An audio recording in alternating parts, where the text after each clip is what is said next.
I took the time to look up some key words that are in 1 Corinthians 6:12 and 1 Corinthians 10:23 to get a better understanding of what Paul is saying in these scriptures. I went to the original text it was written in, which was Greek, to see what was the intended understanding when Paul said these things. So let's read the scripture. 1 Corinthians 6:12 is, all things are lawful for me, but all things are not helpful. All things are lawful for me, but I will not be under the power of any. 1 Corinthians 10:23 says, all things are lawful for me, but not all things are helpful. All things are lawful for me, but not all things edify. So wanted to look at this word lawful. Is this saying that God has changed his law? Well, let's dig into it. The Greek word here means it is lawful, it is permitted, it is possible. The one definition that is given specifically for this is impersonally, it is right, through the figurative idea of being out in public.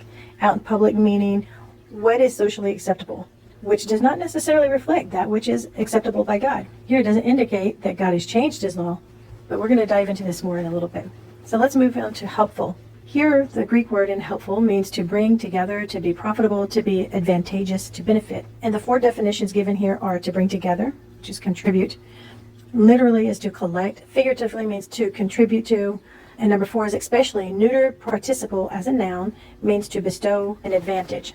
This phrase, under the power of, in Greek means to exercise authority, to have power over, to control, or be mastered. Having authority to act, and empowered because authorized. And given on that, the one definition is to control. So we give authorization for this thing to have power over us, to master us, to control us. Edify. The Greek word here is to build, to construct, to edify, rebuild. Properly, it means to build a house, a home, or edifice. Figuratively, to edify literally means build someone up, helping them to stand, be strong, sturdy. And the two definitions pointed out here is to be a house builder, i.e. construct, and 2 is figuratively confirm. God has given us free will to choose whom we will serve. We have been given full permission to live however we choose, but understand this, the consequence that we will experience based on the choice we make is inevitable. We choose by deciding how we live. Choice A, according to the ways of God's covenant that allows us to have eternal salvation and life through Jesus Christ with him in his home, the kingdom of heaven. Or choice B is we can live according to the ways of this world, which has no covenant with God, allowing us to have the same fate as this world, which is to be eternally destroyed and never to take part in living with God in his home, the kingdom of heaven. Yes, it is, quote, lawful, end quote, for us to do whatever we want, but not everything is good for us. God has given very clear-cut instructions called laws that perfectly tell us what is good for us and what is not, and how to carry them out in spirit and in truth.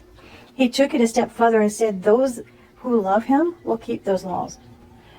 No, keeping those laws will not save our souls, but they will keep us physically and spiritually pure and healthy. His grace is sufficient for us, but that is not a license to disregard his guiding instructions called laws. Knowing our loved ones will forgive us for offending them does not give us license to offend that person as often and in any manner that we want to. 1, because that is breaking the second command, love your neighbor as yourself. And 2, when you treat God's instructions with that kind of offensive attitude, you are breaking the first command, love the Lord your God with all your heart, soul, mind, and strength. So you have choices to make based off of the consequences you want to face.